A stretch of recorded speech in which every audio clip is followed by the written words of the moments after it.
Друзья, всем привет! Сегодня вам расскажу об одной очень важной подкормке для гортензии перед ее цветением.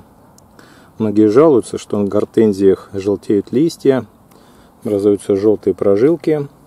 Если это, конечно, не какие-либо вредители, которые могут нападать на гортензию, то это все связано с недостаточной кислотностью почвы. Вот сегодня я вам покажу одну очень интересную и полезную подкормку, которую любит гортензия крупнолистная. Метельчатая гортензия, в принципе, не так важна кислая почва, как для крупнолистной гортензии. Поэтому, если вы выращиваете гортензию крупнолистную, то рекомендую вам сделать вот такую подкормку, о которой я вам сейчас расскажу. Многие, наверное, знают, что гортензия крупнолистная любит кислые почвы.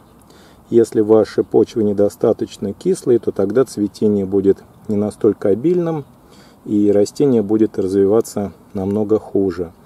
Подкисляют почву непосредственно при посадке гортензии.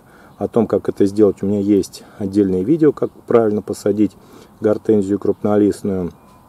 Но если вдруг вы посадили ее в обычный грунт без добавления кислого торфа, то такая вот подкормка, о которой я вам сейчас расскажу, будет очень полезна для вашей гортензии. Делать ее можно один либо два раза. Все зависит от того, насколько щелочные ваши почвы.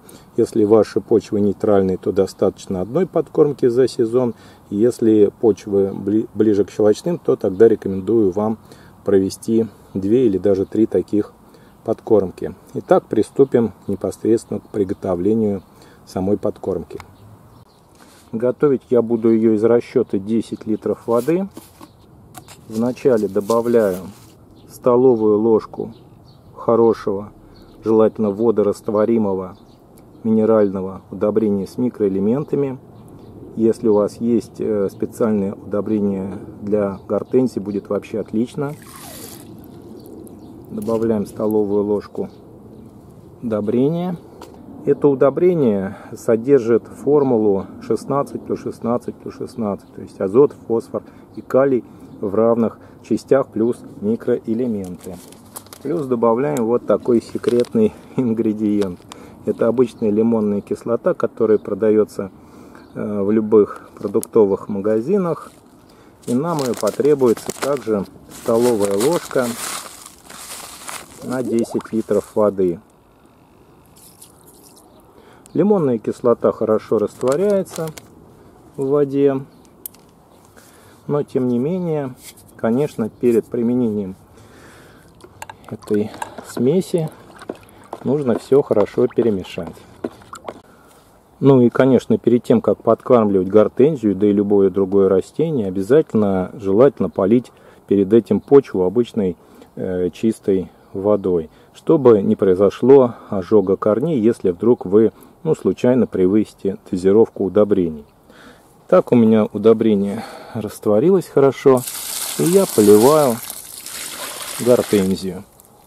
Гортензия у меня молодая, поэтому я на нее использую 5 литров, половину от того, что я приготовил, а остальной раствор я полью в другой кустик гортензии. Если вам это видео понравилось, обязательно поставьте лайк, подписывайтесь на канал. Всем большое спасибо за просмотр.